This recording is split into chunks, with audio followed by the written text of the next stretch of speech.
बोलो वृंदावन बिहारी लाल की जय। जय जय श्री राधे, जय जय श्री राधे। बोलो विष्णु भगवान की जय, बोलो सच्चिदानंद भगवान की जय।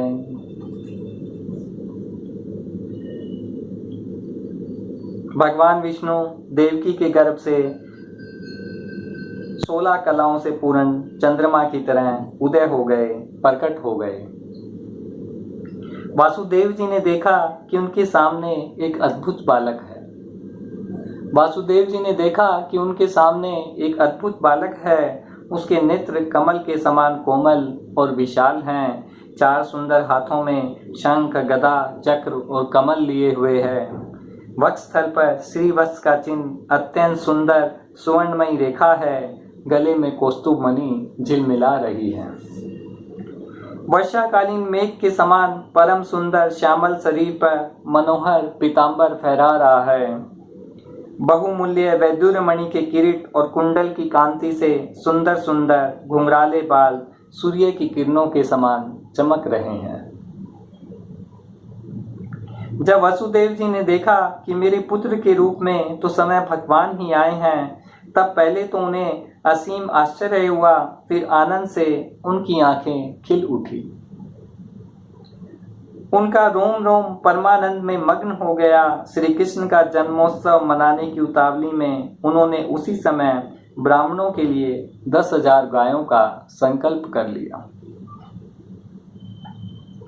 परीक्षित, भगवान श्री कृष्ण अपनी अंग कांति से सूतिका ग्रह को जगमग कर रहे थे। जब वसुदेव जी को यह निश्चय हो गया कि यह तो परम पुरुष परमात्मा ही है, तब भगवान का प्रभाव जान लेने से उनका सारा भय जाता रहा। अपनी बुद्धि स्थिर करके उन्होंने भगवान के चरणों में अपना सिर झुका लिया और फिर हाथ जोड़कर वे उनकी स्तुति करने लगे।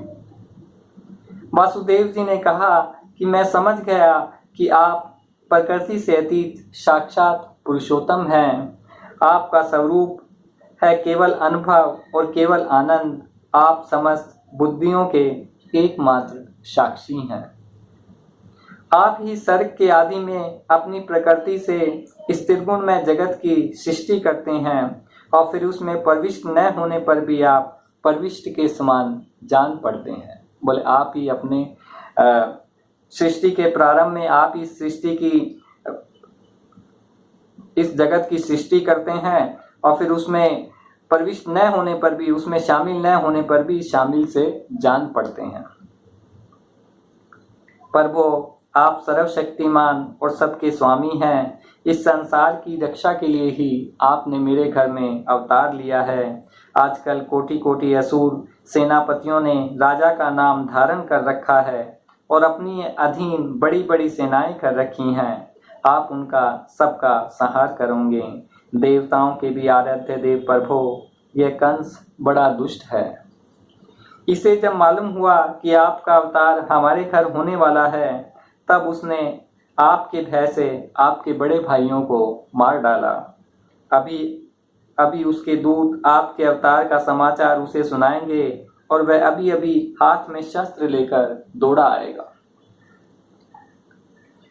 सुखदेव जी कहते हैं, इधर देवकी ने देखा कि मेरे पुत्र में तो पुरुषोत्तम भगवान के सभी लक्षण मौजूद है। पहले तो उन्हें कंस से कुछ भय मालूम हुआ, परंतु फिर वे बड़ी पवित्र भाव से मुस्कुराते हुए स्तुति करने लगी।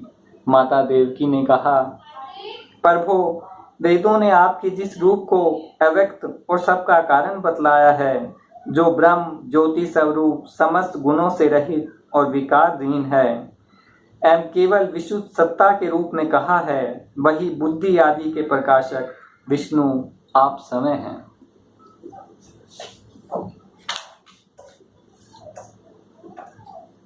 मधुसूदन, इस पापी कंस को यह बात मालूम न हो कि आपका जन्म मेरे गर्भ से हुआ है। मेरा धैर्य टूट रहा है। आपके लिए मैं कंस से बहुत डर रही हूँ। विश्वात्मन, आपका ये रूप अलौकिक है। आप शंख, चक्र, गदा और कमल की शोभा से युक्त अपना यह चतुर्भुज रूप छिपा लीजिए।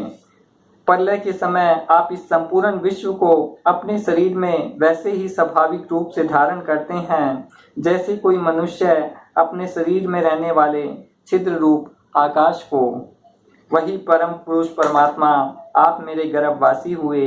यह आपकी अद्भुत मनुष्य लीला नहीं तो और क्या है। श्री भगवान ने कहा, देवी, सवायंभू मनवंतर में जब तुम्हारा पहला जन्म हुआ था उस समय तुम्हारा नाम था प्रसिन्न और ये वसुदेव सूतपा नाम के प्रजापति थे। तुम दोनों के हृदय बड़े ही शुद्ध थे। जब ब्रह्मा जी ने तुम दोनों को संतान उत्पन्न करने की आज्ञा दी तब तुम लोगों ने इंद्रियों का दमन करके उत्कृष्ट तपस्या की, कठिन तपस्या की। तुम दोनों ने वर्षा, वायु, घाम, शीत, उष्ण आदि काल के विभिन्न गुणों को सहन किया और प्राणायाम के द्वारा अपने मन के मैल धो डाले, मन के मैल मिटा डाले। मुझ में चित्त लगाकर ऐसे परम दुष्कर और घोर तप करते करते देवताओं के 12,000 वर्ष बीत गए। पुण्यमय देवी, उस समय मैं तुम दोनों पर प्रसन्न हुआ क्योंकि तुम दोनों ने तपस्या, श्रद्धा और प्रेममयी भक्ति से अपने हृदय में नित्य निरंतर मेरी भावना की थी। उस समय तुम दोनों की अभिलाषा पूर्ण करने के लिए वर देने वालों का राजा मैं इसी रूप से तुम्हारे सामने प्रकट हुआ था। बोले, इसी चतुर्भुज रूप में मैं तुम दोनों के सामने प्रकट हुआ था। जब मैंने कहा कि तुम्हारी जो इच्छा है मुझसे मांग लो, तुम्हारी जो इच्छा है मुझसे मांग लो, तब तुम दोनों ने मेरे जैसा पुत्र मांगा। तुम्हारे कोई संतान भी न थी। उस समय तक विषय भोगों से तुम लोगों का कोई संबंध नहीं हुआ था। बोले, विषय भोगों से, विषय भोग तुम लोगों ने भोगे नहीं थे और कोई संबंध नहीं हुआ था। तुम्हारे कोई संतान भी न थी, इसलिए मेरी माया से मोहित होकर तुम दोनों ने मुझसे मोक्ष नहीं मांगा। मैंने देखा कि संसार के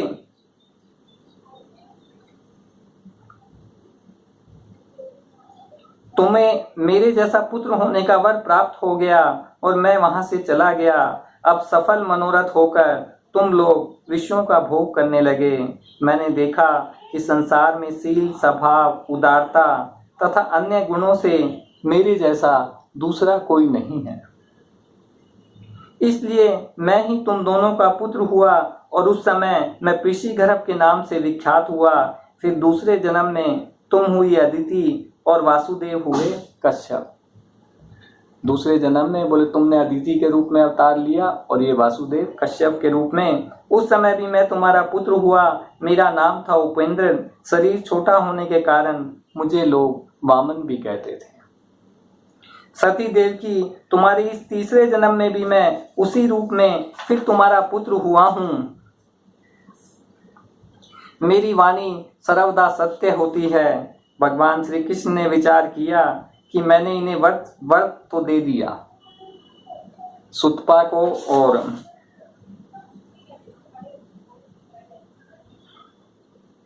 प्रसेन और सुतपा को मैंने बोले वर्त तो दे दिया, लेकिन कि मेरे सदृश पुत्र होगा, परंतु इसको मैं पूरा नहीं कर सकता।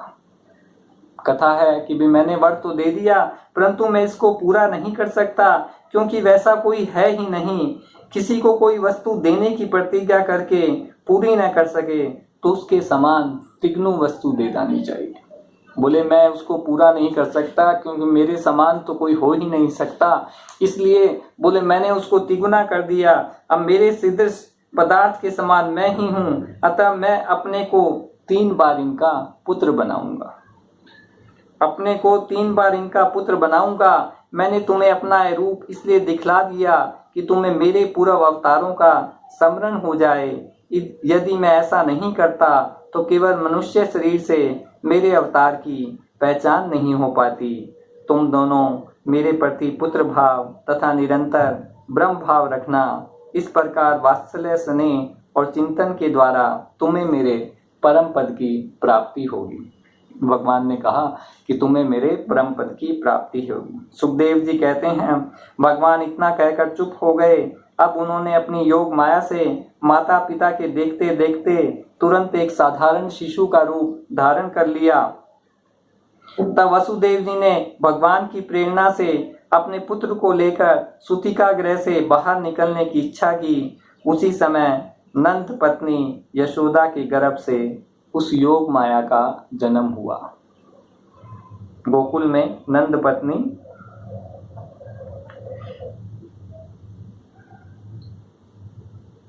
जो भगवान की शक्ति होने के कारण उनके समान ही जन्म रहित है, उसी योग माया ने द्वारपाल और पुरवासियों की समस्त इंद्रियों समस्त चेतना हर ली। वे सब के सब अचेत होकर सो गए। बंदी गृह के सभी दरवाजे बंद थे। उनमें बड़े बड़े किवाड़, लोहे की जंजीरें और ताले जड़े हुए थे। उनके बाहर जाना बड़ा ही कठिन था। परंतु वसुदेव जी भगवान श्री कृष्ण को गोद में लेकर ज्यों ही उनके निकट पहुंचे, त्यों ही वे सब के सब दरवाजे अपने आप खुल गए, ठीक वैसे ही जैसे सूर्योदय होते ही अंधकार दूर हो जाता है। उस समय बादल धीरे धीरे गरजकर जल की फुहारें छोड़ रहे थे। इसलिए शेष जी अपने फनों से जल को रोकते हुए भगवान के पीछे पीछे चलने लगे।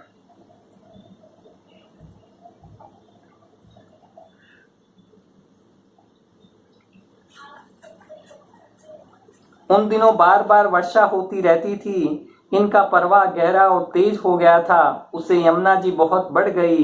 इनका प्रवाह गहरा और तेज हो गया था। तरल तरंगों के कारण जल पर फेन ही फेन हो रहा था। सैकड़ों भयानक भंवर पड़ रहे थे। जैसे सीतापति भगवान श्री राम जी को समुद्र ने मार्ग दिया था, वैसे ही यमुना जी ने भगवान को मार्ग दे दिया।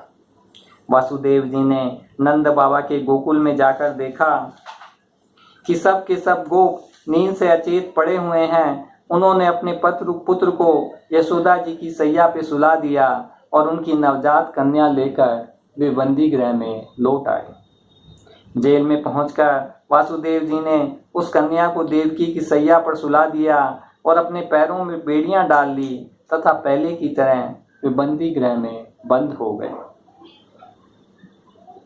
इधर नंद पत्नी यशोदा जी को इतना मालूम हुआ कि कोई संतान हुई है, परंतु वे यह न जान सकी कि पुत्र है या पुत्री, क्योंकि एक तो उन्हें बड़ा परिश्रम हुआ था, दूसरे योग माया ने उन्हें अचेत कर दिया था।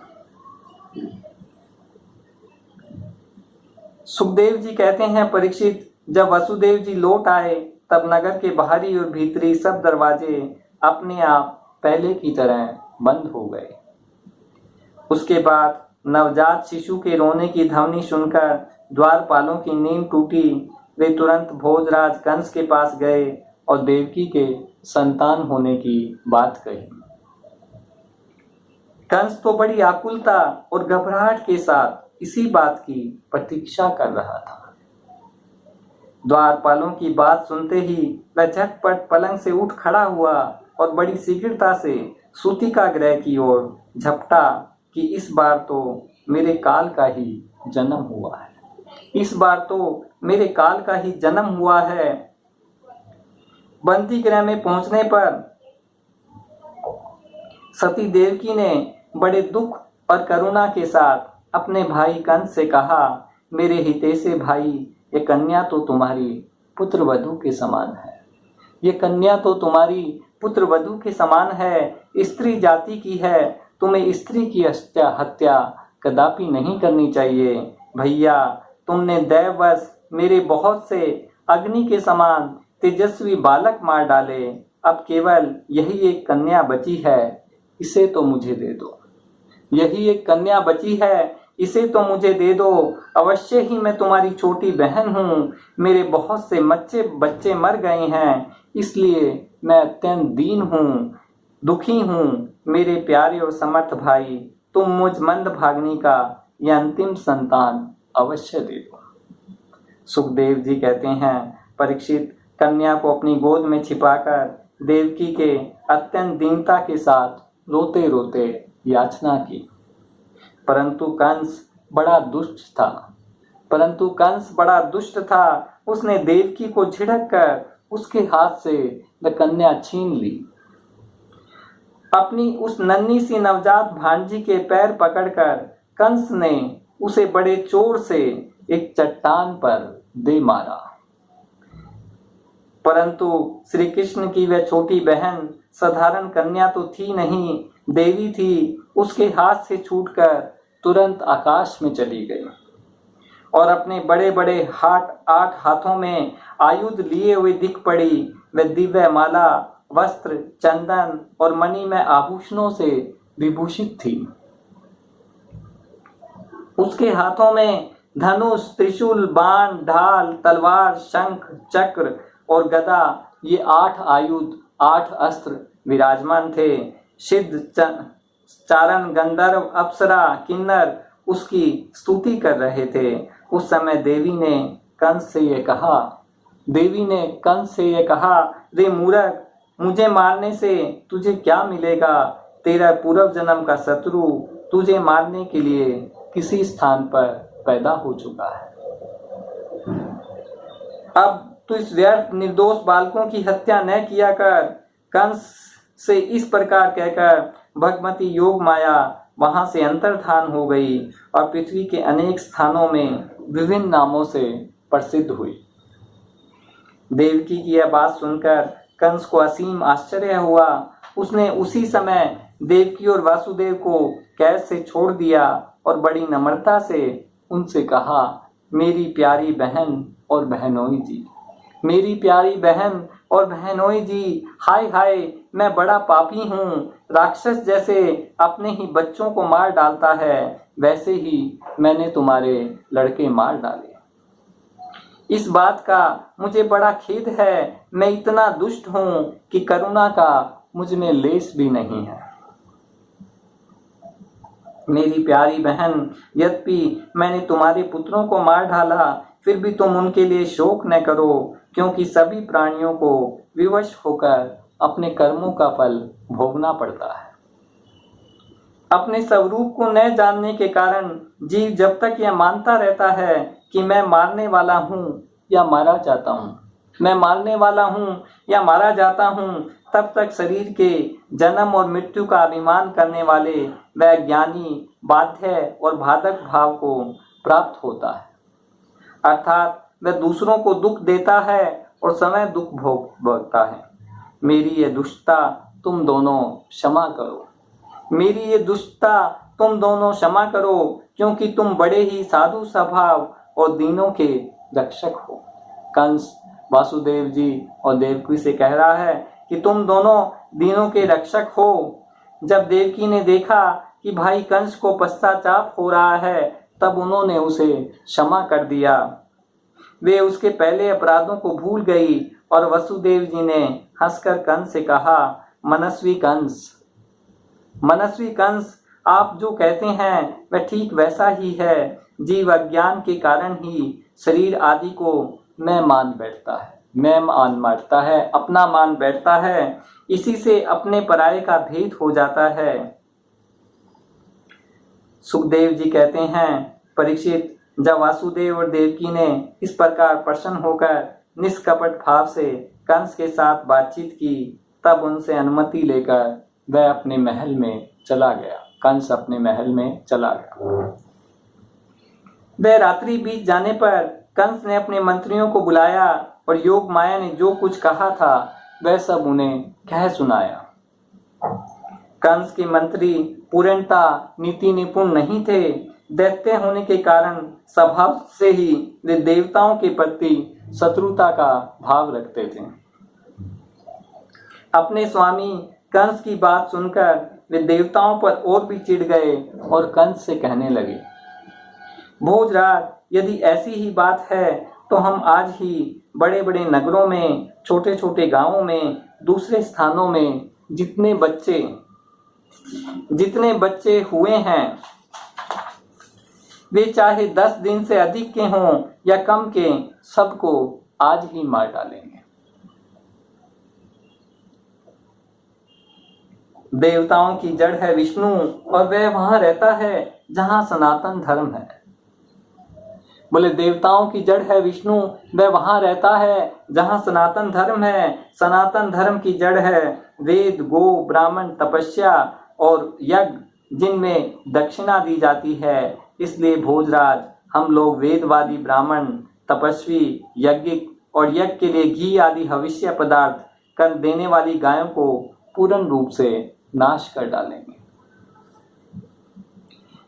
वह विष्णु ही सारे देवताओं का स्वामी तथा असुरों का प्रधान द्वेषी है, परंतु वह किसी गुफा में छिपा रहता है। महादेव, ब्रह्मा और सारे देवताओं की जड़ वही है। बोले विष्णु ही सब देवताओं की जड़ है। उसको मार डालने का उपाय यह है कि ऋषियों को मार डाला जाए।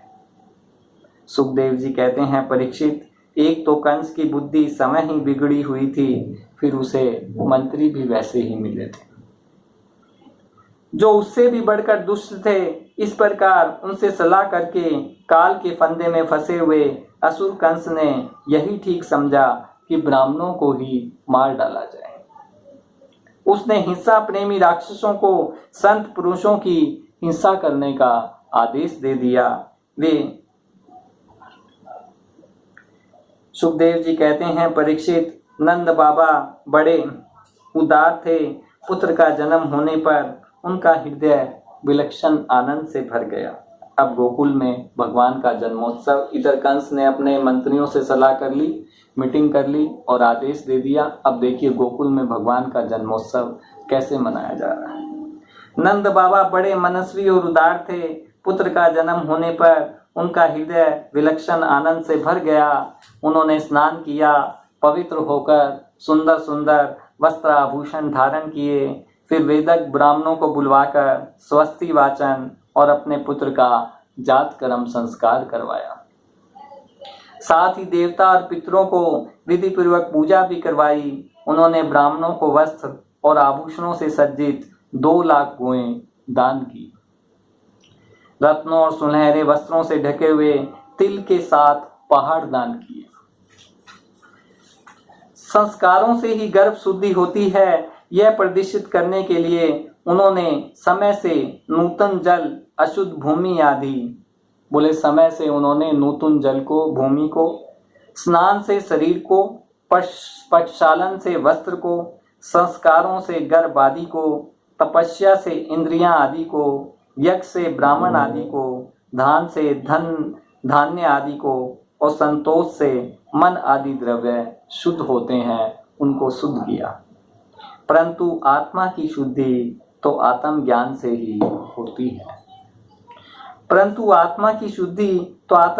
ही होती है। भगवान श्री कृष्ण समस्त जगत के एकमात्र स्वामी हैं। उनके ऐश्वर्य, माधुर्य, वात्सल्य सभी अनंत है। वे जब नंद बाबा के व्रज में प्रकट हुए, उस समय उनके जन्म का महान उत्सव मनाया गया। उसमें बड़े बड़े विचित्र और मंगलमय बाजे बजाए जाने लगे। नंद बाबा स्वभाव से ही परम उदार और मनस्वी थे। उन्होंने गोपों की बहुत से वस्त्र, आभूषण और गौएं दी।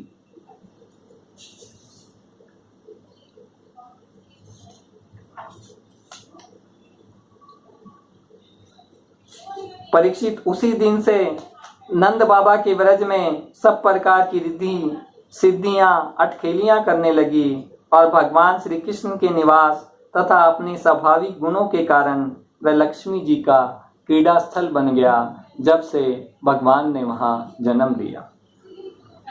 परीक्षित, कुछ दिनों के बाद नंद बाबा ने गोकुल की रक्षा का भार तो दूसरे गोपों को सौंप दिया और वे समय कंस का वार्षिक कर चुकाने के लिए मथुरा चले गए।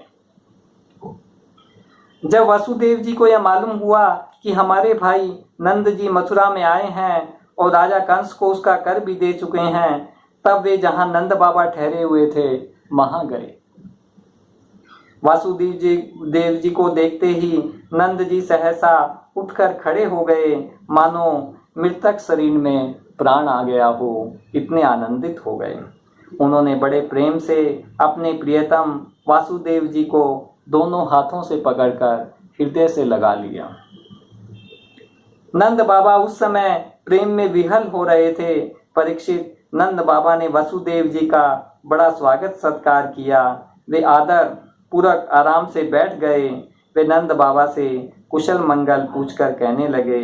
वसुदेव जी ने कहा, भाई, तुम्हारी तो अवस्था ढल चली थी और अब तक कोई संतान नहीं हुई थी, यहाँ तक कि अब तुम्हें संतान की कोई आशा भी न थी। यह बड़े सौभाग्य की बात है कि अब तुम्हें संतान प्राप्त हो गई। वासुदेव जी नंद बाबा से कह रहे हैं कि यह बड़ी खुशी की बात है कि अब तुम्हें पुत्र की प्राप्ति हुई है। यह बड़े आनंद का विषय है। आज हम लोगों का मिलना हो गया। अपने प्रेमियों का मिलना भी बड़ा दुर्लभ है। भाई, मेरा लड़का अपनी माँ रोहिणी के साथ तुम्हारे वर्ज में रहता है। बलराम जी, जो वासुदेव जी के ही पुत्र हैं, बोले वो रोहिणी उन बलराम जी की माँ रोहिणी भी नंद बाबा के साथ ही रहती थी। मेरा लड़का अपनी माँ रोहिणी के साथ तुम्हारे व्रज में रहता है। उसका लालन पालन तुम और यशोदा करते हो, इसलिए वह तो तुम ही को अपने माता पिता मानता होगा। वह अच्छी तरह तो है ना। मनुष्य के लिए वे ही धर्म, अर्थ और काम शास्त्र विहित है, जिनसे उनके स्वजनों को सुख मिले, जिनसे केवल अपनों को ही सुख मिलता है किंतु अपने स्वजनों को दुख मिलता है। वे धर्म, अर्थ और काम हितकारी नहीं है। बोले जिनसे खाली अपने को सुख मिलता है लेकिन स्वजनों को दुख मिलता है, वो धर्म और अर्थ काम हितकारी नहीं है। नंद बाबा ने कहा, भाई वासुदेव, कंस ने देवकी के गर्भ से उत्पन्न तुम्हारे कई पुत्र मार डाले। अंत में एक सबसे छोटी कन्या बच रही थी, वह भी मार डाली। इसमें संदेह नहीं कि प्राणियों का सुख दुख भाग्य पर ही अवलंबित है। भाग्य ही प्राणी का एकमात्र आश्रय है। जो जान लेता है कि जीवन के सुख दुख का कारण भाग्य ही है, वह उनके प्राप्त होने पर मोहित नहीं होता, सुख दुख प्राप्त होने पर मोहित नहीं होता। वासुदेव जी ने कहा, भाई, तुमने राजा कंस को उसका सालाना कर चुका दिया। हम दोनों मिल भी चुके। अब तुम्हें यहाँ अधिक दिन नहीं ठहरना चाहिए, क्योंकि आजकल गोकुल में बड़े उत्पात हो रहे हैं। सुखदेव जी कहते हैं, परीक्षित, जब वसुदेव जी ने इस प्रकार कहा, तब नंद आदि गोपों ने उनसे अनुमति ले बैलों से जुते हुए छकड़ों पर सवार होकर गोकुल की यात्रा की। पूतना उद्धार। सुखदेव जी कहते हैं, परीक्षित, नंद बाबा जब मथुरा से चले तब रास्ते में विचार करने लगे कि वसुदेव जी का कथन झूठा नहीं हो सकता। इससे उनके मन में भी उत्पात की आशंका हो गई। तब उन्होंने मन ही मन भगवान ही शरण है, वे ही रक्षा करेंगे, ऐसा निश्चय किया कि मैं भगवान की शरण में हूँ, वे ही मेरी रक्षा करेंगे। पूतना नाम की एक बड़ी क्रूर राक्षसी थी। उसका एक ही काम था, बच्चों को मारना। कंस की आज्ञा से मैं नगर, ग्राम और अहीरियों की बस्ती में बच्चों के मारने के लिए घूमा करती थी।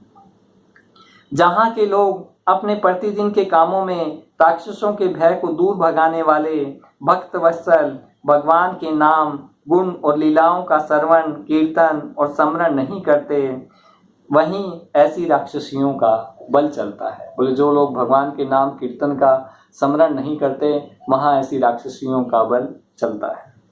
वह पूतना आकाश मार्ग से चल सकती थी, अपनी इच्छा के अनुसार रूप बना लेती। एक दिन नंद बाबा गोकुल के पास आकर उसने माया से अपने को एक सुंदरी युवती बना लिया और गोकुल के भीतर घुस गई। उसने बड़ा सुंदर रूप बनाया था। पूतना बालकों के लिए ग्रह के समान थी। वह इधर उधर बालकों को ढूंढती हुई अनायास ही नंद बाबा के घर में घुस गई। वहां उसने देखा कि बालक श्री कृष्ण सैया पर सोए हुए हैं। परीक्षित, भगवान श्री कृष्ण दुष्टों के काल हैं, परंतु जैसे आग राख की ढेरी में अपने को छिपाए हुए हो, वैसे ही उस समय उन्होंने अपने प्रचंड तेज को छिपा रखा था। भगवान श्री कृष्ण चराचर सभी प्राणियों की आत्मा हैं, इसलिए उन्होंने उसी सन जान लिया कि बच्चों को मार डालने वाला पूतना ग्रह है और अपने नेत्र बंद कर लिए। जैसे कोई पुरुष ब्रह्मवश सोए हुए सांप को रस्सी समझकर उठा ले, वैसे ही अपने काल रूप भगवान श्री कृष्ण को पूतना ने अपनी गोद में उठा लिया। देखने में वह एक मद्र भद्र महिला के समान जान पड़ती थी। इधर भयानक राक्षसी पूतना ने बालक श्री कृष्ण को अपनी गोद में उठाकर उसके मुंह में अपना स्तन दे दिया, जिससे बड़ा भयंकर और किसी प्रकार भी पच न सकने वाला विष लगा हुआ था। भगवान ने क्रोध को अपना साथी बनाकर दोनों हाथों से उसके सतनों को जोर से दबाकर उसके प्राणों के साथ उसका दूध पीने लगे। वे उसका दूध पीने लगे और उनका साथी क्रोध प्राण पीने लगा। अब तो पूतना के प्राणों के आश्रयभूत सभी मर्म स्थान फटने लगे। वह पुकारने लगी, चिल्लाने लगी, अरे छोड़ दे, छोड़ दे, छोड़ दे।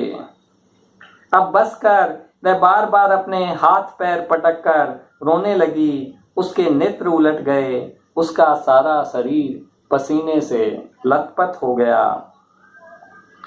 पर परीक्षित, इस प्रकार निशाचरी पूतना के सपनों से इतनी पीड़ा हुई कि वह अपने को छिपा न सकी और राक्षसी रूप में प्रकट हो गई। उसके शरीर से प्राण निकल गए, मुंह फट गया, बाल बिखर गए, हाथ पैर फैल गए। वह घायल होकर वैसे ही बाहर गोष्ठ में आकर गिर पड़ी। बोलो सच्चिदानंद भगवान की जय, बोलो विष्णु भगवान की जय, बोलो वृंदावन बिहारी लाल की जय। जय जय श्री राधे, जय जय।